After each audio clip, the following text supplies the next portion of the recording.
네, 안녕하세요. 해외 선물의 기초를 알려드리는 티거입니다. 이번 시간에는 해외 선물 용어에 대해서 설명드리겠습니다. 자, 먼저 증거금 관련된 부분을 설명을 드릴 건데, 증거금이란 모든 선물 거래 참여자들이 계약을 성실히 이행하기 위한 신용의 표시이다. 부동산 거래를 할 때 보통 증거금에 해당되는 계약금을 납부를 하고 중간에 공인중개사가 계약을 이행을 해주죠. 그거랑 마찬가지로 선물 거래도 거래소가 중개사 역할을 하면서 계약이 이행될 수 있도록 계약금을 받는 겁니다. 그게 증거금이다. 이렇게 이해를 하시면 될 것 같습니다. 그리고 증거금의 종류에는 위탁증거금이 있고 개시증거금이라는 게 있는데 그냥 동일한 의미라고 보시면 되고 거래를 주문하기 위한 담보금액이다. 여기 보시면은 이제 미니 나스닥이 있는데 위탁증거금이 위에고 아래가 유지증금이죠. 근데 17,600달러 내 계좌에 17,600달러가 있어야 거래를 할 수 있다. 그리고 이제 유지증거금이라는 게 있는데 이행한 거래를 유지하기 위해서 최소한의 보유해야 되는 금액이다. 여기 16,000달러라는 게 있습니다. 그래서 예를 들어서 제가 17,600달러를 예치를 시키고 나스닥 한 계약을 매수를 포지션을 들어갔을 때 제 잔고가 16,000달러 이하로 내려가게 되면은 추가 증거금을 납부를 해야 지속적인 거래를 할 수가 있다는 겁니다. 네, 예를 들어서 나스닥 위탁 증거금이 1760달러고 유지 증거금이 1600달러라고 했을 때 제가 1760달러를 입금을 시키고 나스닥 매수 포지션을 진입을 했습니다. 근데 나스닥이 제 생각과는 다르게 하락하게 되면서 제 예탁 잔고가 1500달러만 남은 겁니다. 그렇게 되면은 증권사에서 마진콜이라는 게 오게 됩니다. 제가 만약에 전날 밤에 나스닥을 매매를 하다가 오버나잇을 시켜서 포지션을 유지를 하고 있는데 다음날 오전 11시부터 이제 전화가 오기 시작합니다. 또 문자로도 계속 그걸 알려줍니다. 고객님이 이 계약을 이행시키기 위해서는 1,750달러만큼의 증거금이 필요한데 고객님의 계약에 손실이 나서 문제가 있으니 돈을 추가로 넣지 않으면 강제로 본 계약을 해지시키겠습니다. 예를 들어서 예탁 잔고가 뭐 60%, 40% 이런 식으로 내려가게 되면은 계속 문자로 알려주게 됩니다. 그리고 오후 4시 반까지 추가 증거금을 입금을 안 하게 되면은 강제로 포지션을 청산시켜 버린다. 그거를 반대 매매, 로스컷이라고 부르기도 합니다. 자, 그리고 이제 예탁 잔고에 예를 들어서 제가 20%까지 하락을 하게 됐다. 그러면은 증권사에서 통지나 이런 거 없이 강제로 반대 매매를 시켜버립니다. 그래서 이러한 부분이 있으니까 내가 포지션을 유지하고 싶다 하시면은 추가 증거금을 무조건 입금을 시켜야 된다. 이렇게 이해를 하시면 되겠습니다. 자, 그리고 이제 캐시콜이라는 게 있는데 원금 이상의 손실이 발생했을 경우 증권사에 채무를 이행해야 됩니다. 선물이라고 하는 것은 일부의 계약금을 내고 레버리지를 이용을 해서 큰 단위의 돈을 거래를 하는 거기 때문에 예를 들어서 기초자산이 되는 크루드 오일이나 이런 것들이 급격하게 큰 폭락을 하게 되면은 원금 이상의 손실이 발생될 수도 있습니다. 근데 제가 아까 전에 예탁 자산이 20% 남게 되면은 강제로 증권사에서 청산을 한다고 했는데 그 이상으로 손실이 날 수도 있습니다. 왜냐하면은 지금 여기 보시면은 4월 17일 날 이제 오일을 한 계약을 여기서 매수를 한 겁니다. 근데 정말 말도 안 되는 폭락이 나는데 이런 상황이 되면은 어떤 상황이 되냐면은 증권사에서도 거래소에 뭐 CME 거래소에 이 사람의 계약을 반대 매매를 하기 위해서 주문을 넣어야 되는데 너무 큰 폭락이 나오면은 누군가는 매수 포지션을 받아줄 매도자가 있어야 되는데 매도자가 없어서 주문을 넣을 수가 없는 겁니다. 그래서 무한 손실이 계속 나는 상황이 생길 수도 있기 때문에 그런 경우에는 증권사에 추가로 입금을 하고 또 그 채무에 해당되는 손실분에 대해서 채무를 이행해야 되는 경우가 생길 수도 있기 때문에 이런 경우를 이제 캐시콜이라고 부르는 거죠. 내 원금 이상으로 돈을 납부를 해야 될 때 이것을 캐시콜이라고 한다. 자, 다음은 이제 상품 관련해서 제가 설명을 드릴 건데 증거금이나 이런 것들을 확인하고 싶으시면은 일단은 호가 주문이라는 게 있습니다. 키움증권에는. 그래서 호가 주문을 열어보면은 그 상품에 대한 어떤 정보들이 상세히 나와 있고 또 0771을 눌러보시면은 상품에 대한 각종 자세한 이제 증거금이라든지 만기일이라든지 그런 것들이 나오게 됩니다. 그리고 해당 상품에 대한 더 정확한 정보를 얻고 싶다 하시면은 0771을 누르시면은 해외 선업에 상품 명세서가 나오게 되고 자세하게 설명까지도 나와 있으니까 이런 화면을 이용을 해서 보시면 좋습니다.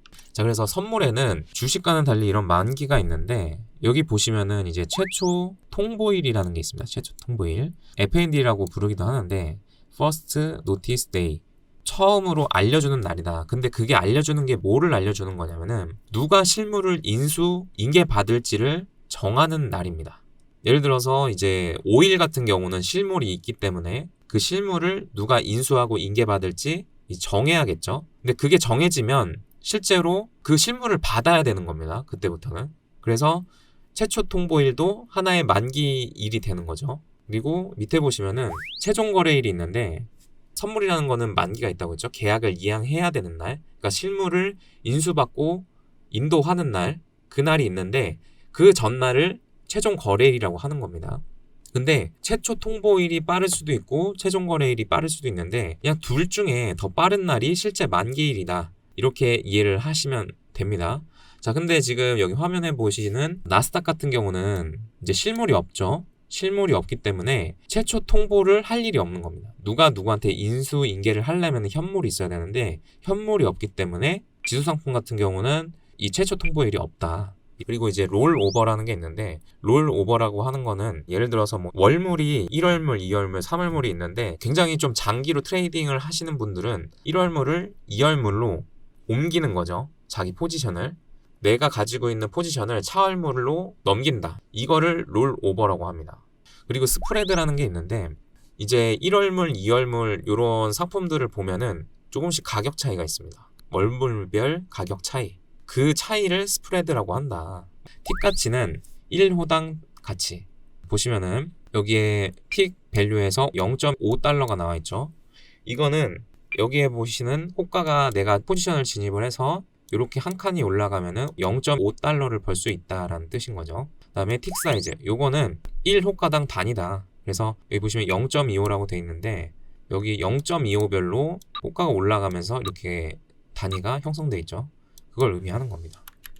자, 다음은 이제 매매 관련된 부분을 이제 설명을 드릴 건데 여기 보시면은 매수 포지션이 있는데 요거는 싸게 사서 비싸게 판다. 한마디로 여기서 싸게 사서 여기서 비싸게 판다. 이렇게 이해를 하시면 되고 그리고 매도 포지션이 있는데 요거는 비싸게 팔아서 싸게 되사온다. 그러니까 여기서 비싸게 팔아서 여기서 싸게 되사온다. 이렇게 보시면 되는데 자, 여기 보시면은 이제 거래소나 시장이 있는데 511이라는 상품을 지금 제가 예를 들어보겠습니다. 제가 먼저 거래소에서 한 계약을 이제 빌려오는 거죠. 그 다음에 이것을 시장에다 파는 겁니다. 제가 매도 한 계약을 이제 체결이 되는 거랑 똑같은 이제 효과인 거죠. 이때는 60달러였던 겁니다. 5일이. 그래서 시장에 팔았으니까 저한테 돈이 예를 들어서 10만 원이 생겼다고 해볼게요. 10만 원. 자, 그 다음에 이제 5일을 55달러에 제가 사오는 겁니다. 5일의 가격이 떨어졌기 때문에 제가 사올 때는 돈이 5달러만 줘도 5일을 55달러에 살 수가 있었던 겁니다.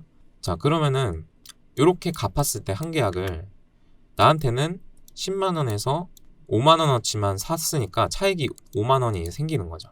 그러니까 시장에다가 팔면 돈이 생기는데 그 가격이 내려가게 되면은 나는 조금만 돈을 주고 되사와서 나는 거래소에 팔게 되니까 그만큼의 차익이 생기는 게 공매도의 개념이다. 이렇게 이해하시면 될 것 같아요. 자, 그 다음에 휩소라는 게 있는데 이게 뭐냐면은 어떤 추세가 있는 추세선이나 아니면은 뭐 이동평균선 같은 기술적 지표를 썼는데 돌파가 일어났다고 해서 그 방향으로 더 가야 되는데 그게 아니라 다시 회귀하는 거. 그래서 잘못된 속임수 매매 신호를 휩소라고 부른다.